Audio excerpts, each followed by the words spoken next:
Vous écoutez le débrief issu de l'épisode S1007 du podcast Faut pas pousser les ISO, diffusé le jeudi 1er mai 2025.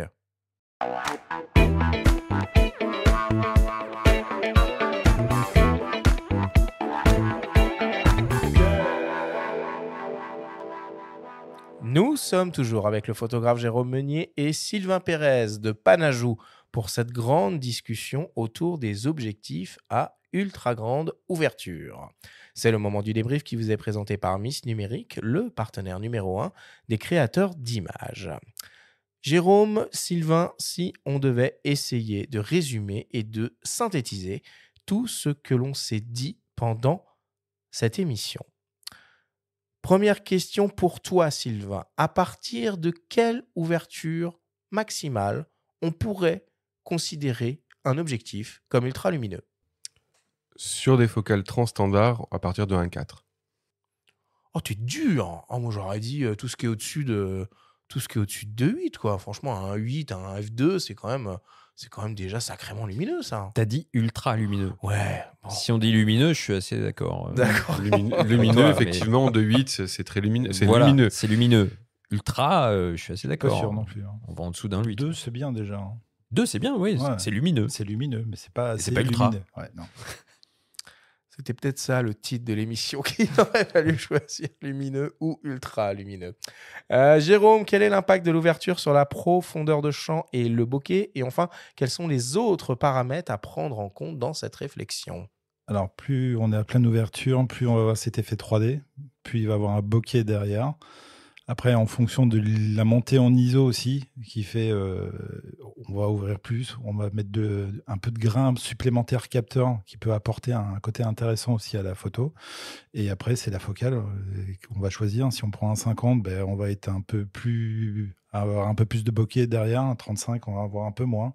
Et puis on descend, moins il y aura de bokeh en fait. Et plus on monte, plus il y aura de bokeh.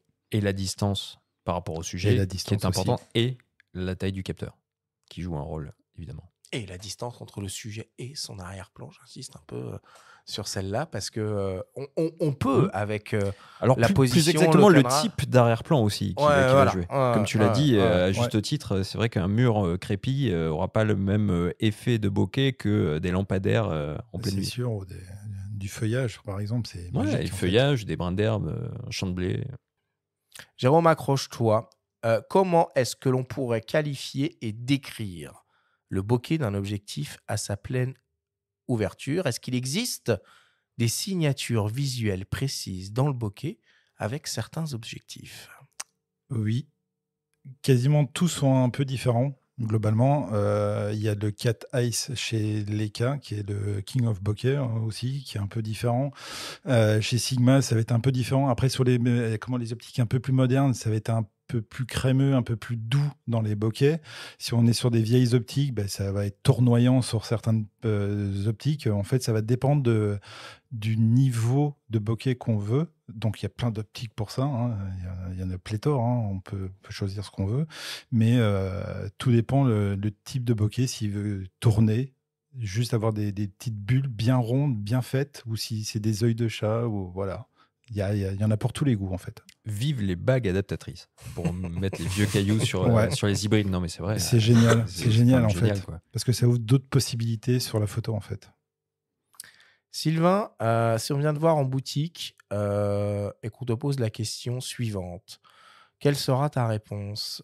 Finalement, ça sert à quoi un objectif ultra lumineux et dans quel type de situation je peux être amené à l'exploiter et l'utiliser? Alors, je vais utiliser deux exemples. Le premier, effectivement, en basse luminosité, où je ne peux pas effectivement monter les ISO.